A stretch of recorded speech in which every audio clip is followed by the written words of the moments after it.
A gust of wind tussles the leaves in the forest. Charlotte is heading west, as far from the temple as possible. If she gathers some supplies, perhaps she could reach the coast.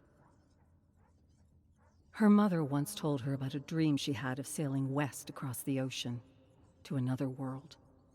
Perhaps Charlotte could leave this hateful place behind and find a new home. A branch cracks behind her. She turns around, instinctively holding Victor closer to her chest. Is someone following them? She hurries onward, reaching a stony bridge leading to a village on a mossy hill. It is risky to stop the village, but she needs supplies. Charlotte places Victor in the scarf wrapped around her torso. He is too weak to move, too weak to speak. What the Black Cloaks did to him in the temple changed him.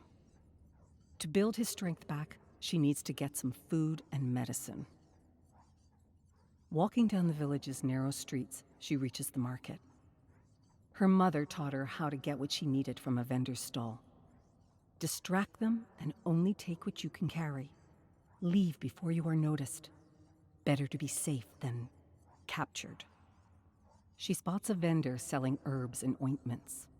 Medicine is a priority. Charlotte pulls her hood over her face and approaches the stall slowly. Then she waits for an opportunity. When the vendor turns to address another customer, she extends her arm and snatches a few vials. Then she spots a pile of fruit at the back of the stall. Risky, but the sweet smell of ripe apples is enchanting. She glances at the vendor, who is arguing over prices. She crouches and slowly sneaks past him. When she reaches for the basket of fruit, she sees what lies under it. Cured cheese. She grabs a large piece and shoves it in her bag with a few apples. Then she crouches under the stall and exits the opposite way she came in, leaving the vendor behind. Walking hurriedly, she heads down the street where beggars are kindling rubbish. Despite the stink, the warmth of the flames feels good. Suddenly, a heavy hand falls on her shoulder. A towering man with a bow in his hand is staring down at her. He smiles menacingly. Hunters were talking about you. You're gonna make me a rich man. Charlotte kicks the burning pile of garbage and embers spill on the ground, igniting a puddle of wine.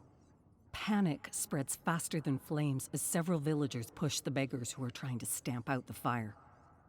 Amid the commotion, Charlotte darts off, but the menacing villager snatches her bag, bringing her to a full stop. Panicking, she tears the strap of her bag and lets its contents spill onto the ground. Then she runs at full speed until she reaches the stony bridge. Looking over her shoulder, she sees black smoke billowing from the village. Her stomach churns. She once saw a face licked by flames before, cheeks charred like crisp leaves. She bites her tongue, trying to repress the memory. She cannot slow down. The villagers could be on her chase. She heads into the woods, running until she could no longer smell smoke in the air. Charlotte reaches a muddy patch in the woods. Going further this way would leave a trail. Right now, she could not risk it. One of the villagers could be tracking them. The river is the safer route, since it would leave no trail behind. She steps into the icy water, her oversized boots splashing around. In seconds, her clothes are drenched. When the wind howls, her freezing flesh is set ablaze. After several hours of trekking in ice-cold water, she reaches the bottom of a colossal waterfall, the end of the road. A plateau lies above, midway between the river and the top of the waterfall. It would make for a difficult climb, but it is possible. If she reaches this plateau, the view would allow her to spot any villager on her trail. She could sleep soundly for the first time in weeks. Looking down at Victor wrapped in her scarf, she sees how pale he looks. They both need their rest. Charlotte examines the rock wall surrounding the waterfall, looking for holds and grips in the boulder's shapes. Then she tightens her scarf around Victor to keep him in place. She reaches the cliff and grabs the rock wall. 1 foot up, then another. Her arms tire first. She lands her right foot on a protuberant boulder and shifts her weight to relax her muscles. But her heel slides out of her oversized boot. Ignoring her aching arms, she holds onto the cliff, pushing her foot hard against the boulder to force the boot back on. But the boulder shifts under the pressure and comes loose. Suddenly, there is nothing but air under her right foot. The boulder tumbles down the cliff along with her boot, plunging into the river. Charlotte's arms are shaking and she cannot move. Her fingers are slipping away one by one. Soon she will tumble down just like that boulder and plummet to her death. Her breathing becomes ragged. Is this the end? She promised Victor she would save him, that one day they would be free. Is this the best she could do? A brutal plunge to their death? No, she promised him. She would save him, like she saved Mama. Charlotte closes her prickling eyes. Her last finger is slipping. Charlotte feels something cold against her shoulder. She opens her eyes and sees Victor's hand there. That is their signal. He would tap her shoulder when he needed something. She would hold his hand when she needed his attention. But he is too weak to move. Did he change position when the boulder slipped from under her? Unless he is afraid, like her. Maybe he is begging her to save him. Charlotte inhales deeply, ignoring her burning arms. She looks up and sees another large boulder to her right, a bit higher. If she lunges, she could reach it. But one false move and she would land in the river, her head smashed on rocks. Her heart is beating wildly, but she is no longer paralyzed. Victor needs her, and she would do anything to save him. Digging her nails into the rock wall, Charlotte pulls with all her might and jumps. As she lunges into the air, her heart drops. Then her right foot lands on the higher boulder, which instantly shifts from under her. Terrified, she realizes that she is falling, slowly. Frantically grasping at the wall, she sways her arms, ignoring the sharp rocks tearing and burning her flesh. She closes her eyes as she slides down, but her right arm finds a grip, bringing her fall to a stop. As she holds on, her right foot lands on something solid, and she carefully shifts her weight on it. Her ears are ringing wildly, and her whole body is pressed against the jagged edge of the cliff. She looks over her shoulder at Victor. He is cocooned in her scarf, safely. Gritting her teeth, Charlotte looks up. The edge of the plateau is about a toes high. She can do this. Charlotte finds a grip for her left arm. Then she pulls, 1 foot up, then another. On and on for what seems like an eternity. All the way up until she heaves herself over the edge of the plateau, safe. Charlotte collapses on the plateau. For a moment during the climb, she thought it was over. The fear of death is nothing to be ashamed of, but something else happened. For a second, she felt a fleeting relief when contemplating death. And that worries her more than the witch hunters, more than the black cloaks, because it means that she betrayed Victor. For a moment, she abandoned him. How could she be so cowardly and selfish? Charlotte presses her hand over his cheek, ice cold. Isn't he already gone? No, she could not accept that. Losing him would be like laying down in a grave and waiting for soil to smother her. He is her, and she is him. They are one. She caresses his pale cheek. I promise you that one day I will take you far away from here, and we will be safe forever. A dark fog coils at her feet as her eyelids become heavy. Then her eyes close. Charlotte opens her eyes. She sits up slowly. She must have fainted. Instead of looking at the view, she looks down at Victor, who seems asleep. Is he? No. Charlotte could see some color on his cheeks. He will get better. Getting back on her feet, she examines her surroundings. A forest of evergreen trees stands ahead, and behind her, she gasps at the view. Tall pines spread west to the shoreline, where dark waves roll against a long bobbing wharf. A harbor of ships heading west. To admire the ocean view, Charlotte sits on a bed of soft branches. The sun is setting, spilling blood into the sky. She loosens her scarf, unveiling Victor's face so he can see the boats. She reaches for his hand and grabs it, ice cold and limp. Charlotte stifles a sob. Everything is fine. Victor is just weakened by their journey. He is still here with her. Tonight they will rest, and he will get better. Below, large ships are sailing toward the misty horizon, heading further west. They remind her of her mother's dream. When the Black Cloaks were doing their worst to her, she held on to her mother's words. Charlotte never honestly believed in her mother's dream of sailing west. It was just a beautiful escape. But now it is time to believe. A new dream for a new life. Charlotte takes off her hat and wraps it around Victor's hands. Do you know what lies beyond the horizon? Mama told me once. She dreamt of that place just before she fell sick. She said that there is another world across the ocean. A place with clean rivers and sweet syrup dripping from the trees. A whole other world for us to be free.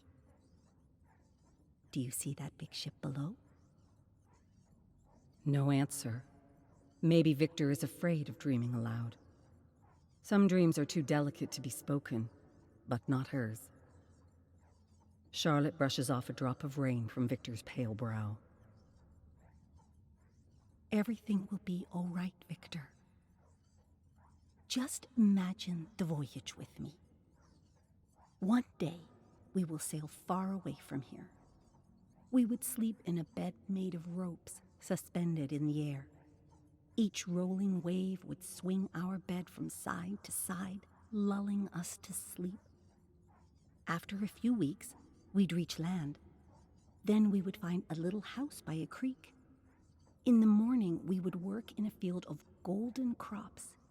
Each day, we'd drink the sun and eat the moon, and no storm would hit us. No men would burn us. No monsters would hurt us. We would live together, free. Our lives would be so normal, you would miss our adventures. Maybe one day you'll even miss this view. I promise you, one day we will be free. We'll find a place where we belong. All three of us. Her voice breaks. No, they could never be all three again. Their mother is gone. Charlotte looks down at Victor. He is so weak that she could barely see his chest rise. No, he is just sick. He needs to rest. She cannot pay her doubts any attention. If she does, she would be the next one to die. And then all three of them would be lost. Charlotte closes her eyes.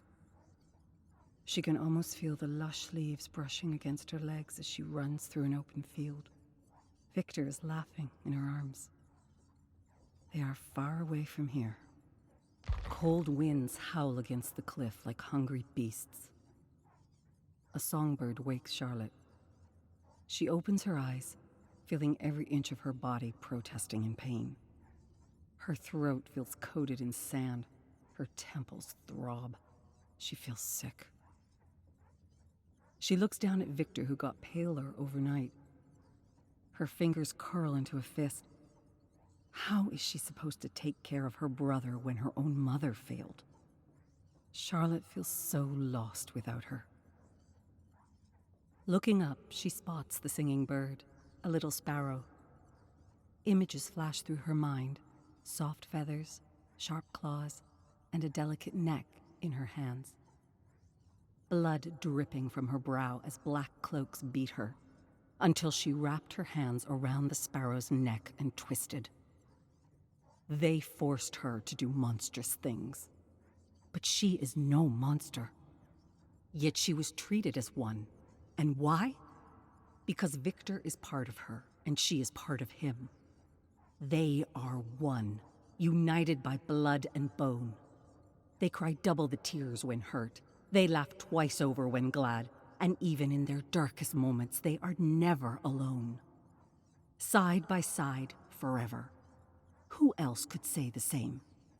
And yet they pay a heavy price for this gift. They are of one blood and bone. If one perishes, what remains? The night sky is clear and speckled with stars. Charlotte feels too sick to move. Victor must feel worse. Or does he? A low, feral growl echoes from the woods. Charlotte can barely see ahead, but the hairs on her neck rise. Something in the dark watches her. She grabs Victor's hand. Stay calm. Holding a large branch in her trembling hands, she walks towards the noise. Wolves are known to hunt far from villages. The further she travels, the higher the risks of running into one. While scanning the darkness, she spots a crimson trail on the glittering snow. Further ahead, a large wolf is lying in the snow, its gray fur marred with blood. An arrow is planted in its neck. Hunters must have left it to die. The wolf growls as its dark eyes land on her, but seems too weak to move. Then she hears a high-pitched cry. A little white cub hides under the wolf's leg. A dying wolf and its wailing baby, striving to survive. Charlotte knows what she must do, and she hates herself for it. She leans over and grabs the tiny pup into her hands. The pup snaps at her fingers, but its teeth are too tiny to cause any real pain. Howling, the wolf struggles to get back on its feet, but its legs buckle under its weight and crash into the snow. Charlotte ignores the dying wolf's whimpers and digs a hole in the snow too deep for the pup to climb out of. When Charlotte's own mother screamed in agony, she wished someone would have ended her suffering. Charlotte approaches the pup's mother with trembling hands. The wolf growls as she grabs the arrow. In one swift motion, she pulls it out. The wolf howls in anguish and collapses. The cub cries in response, frantically digging itself out of the snow. Charlotte waves her branch at the pup and screams. Run! Run! The pup growls weakly, then darts off into the night. Charlotte's vision blurs as tears mingle with the blood splattered across her face. Is she any better than these hunters? The wolf was too far gone. Such unnecessary pain was cruel. And the hunters would have trapped its pup if it remained close. A life of captivity with its mother's killers. No, Charlotte did them both a mercy. She knows what it is like to be captured by such monsters. Charlotte's tears would not stop. Her remorse for killing the wolf triggered a growing tightness in her chest. 2 years ago, she would never have been able to kill another being. And yet, is it humane to watch an innocent being suffer cruelly to death? She would have preferred walking away, but she knows better. Her mother's suffering taught her better. When her mother was captured by witch hunters, Charlotte convinced herself that there was nothing she could do. But it was not entirely true. The hunters slept in a wooden shed behind the church near the woods. The shed was so old and dry, a spark could have sent it blazing. And yet she did nothing but wait for the trial. Then she had to watch her own mother burn to death. There had been other missed opportunities to prevent the suffering of innocents. Every time her mother's voice held her back. Let no one pull you so low as to hate them. In the end, you will hate yourself most for it. But Maman is gone now. Charlotte watched the flames melt her face as she cried out in agony. Now Victor is all she has left. She looks down at him. His cheeks have a bluish hue. Maybe he has passed the point of no return. Isn't she?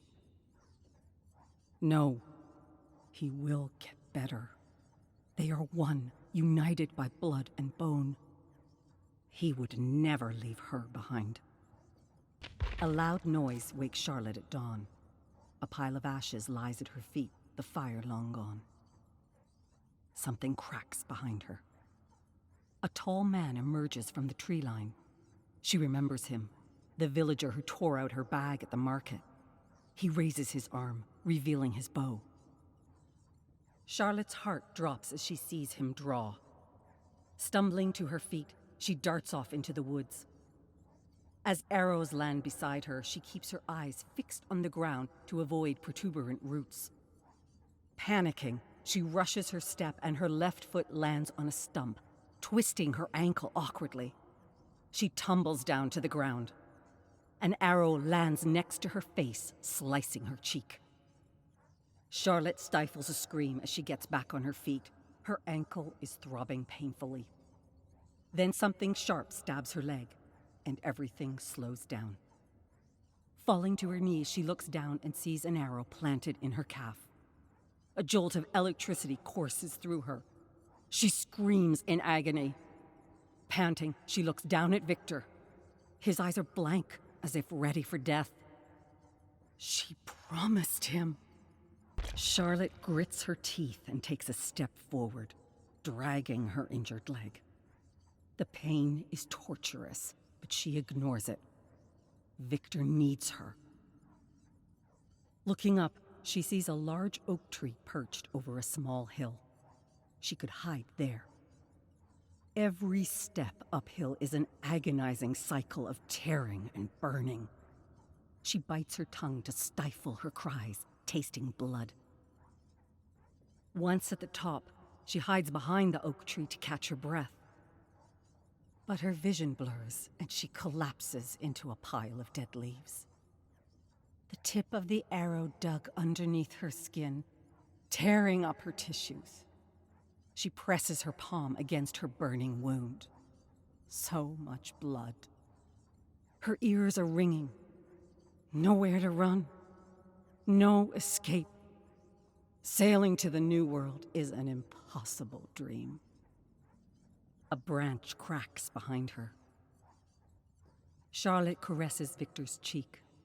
They are one, united by blood and bone. He is her and she is him. If one perishes, what remains? Groaning in pain, she sits up slowly. Nothing will tear them apart. Not even death. They are side by side forever.